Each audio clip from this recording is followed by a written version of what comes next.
Once upon a time, in a small village surrounded by lush green rice fields, there lived a boy named Ryan. He was not a bad person, but he was extremely lazy. Ryan lived with his parents in a small house on the edge of the village. Every day, his father went out to work in the rice fields, and Ryan was given the task of helping out. But Ryan didn't like hard work. His job was to scare the birds away from the rice fields. The birds came every day to eat the rice. Other children usually used sticks or slingshots to chase the birds, running around the field and shouting. But Ryan thought, why should I run when I can just sit still? So he came up with a clever idea. He used long wooden poles and ropes, tied the poles around the field, and hung small bells on the ropes. When the wind blew, or the birds touched the ropes, the bells would ring. The sound scared the birds away, and they flew off. Ryan was very proud. Now I can lie down and rest, and the birds will still be chased away, he said. His father saw that Ryan didn't do much, but since the birds were no longer coming, he didn't complain. However, deep down he was still worried. What if one day I get sick? Will Ryan be able to take care of everything on his own?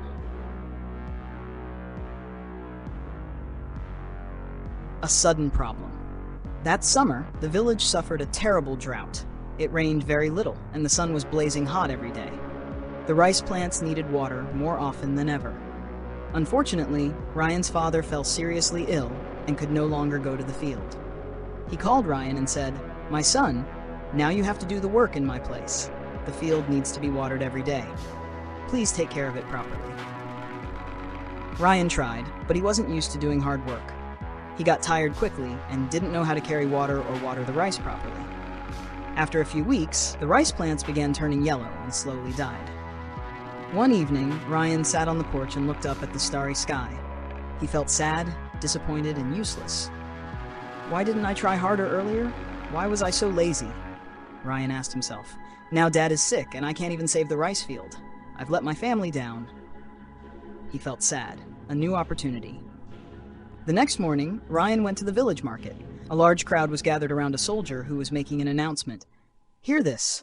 The king will hold a grand competition at the palace. Anyone in the kingdom may join. The winner will receive a chest of gold. A chest of gold? That was exactly what Ryan's family needed to get through the hard times. Without hesitation, Ryan shouted, "I will join." The villagers burst out laughing. Ryan, that lazy boy, he wants to compete? He can't even water a field. But Ryan didn't care. Something inside him had changed. He wanted to prove himself. He wanted to make his parents proud. I may be lazy, Ryan thought, but I'm not useless. The next morning, Ryan packed some food, said goodbye to his parents, and set off. The journey to the palace took 3 days. His parents didn't believe he would win, but they hoped this journey would change their son. The first challenge, crossing the lake. When Ryan arrived at the palace, he saw that many people had already gathered. They were all strong and brave individuals. Ryan felt nervous. How can I beat them? He thought. The king's guards announced the first challenge. Each participant had to cross a large lake. The first 3 to reach the other side would go to the final round. 3, 2, 1, start! Everyone jumped into the lake and started swimming quickly. Ryan, however, remained on the shore. He looked at the water and thought, I can't swim faster than them, but maybe I don't need to. Ryan ran into the nearby forest, found some dry branches, vines, and leaves. He quickly built a small raft and used a wooden plank as a paddle. This is a race to cross the lake, not just to swim, he thought. If I paddle slowly and don't get tired, I might still have a chance to win.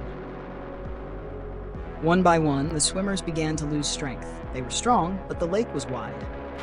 Ryan paddled his raft slowly and steadily past them. In the end, he was the third to reach the other side. The crowd was surprised. That lazy boy, he's actually smart, someone said. Ryan smiled. He was getting closer to victory. The final challenge, pushing the wooden block. The next day, the final challenge was announced. Each contestant had to push a large wooden block for 1 kilometer to the finish line. Behind them were many tools to choose from, but each person could only pick one. The first contestant chose a thick rope and began pulling the block. The second used a wooden stick as a lever to try moving his. Ryan didn't hurry. He walked slowly around the tools and thought carefully. Finally, he picked a small knife. The crowd laughed again. A knife? What can he possibly do with a knife?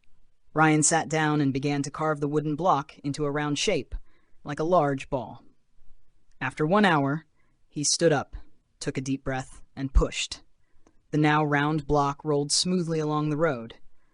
The other 2 contestants were still struggling with their heavy square blocks. Ryan gave it his all, running and pushing the wooden ball forward. He was the first to reach the finish line. The king stepped forward and handed Ryan the chest of gold. "You are not the strongest," the king said, "but you know how to use your mind and your heart."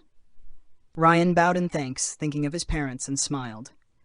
The villagers were shocked when Ryan returned with the chest of gold, but what surprised them even more was how much he had changed.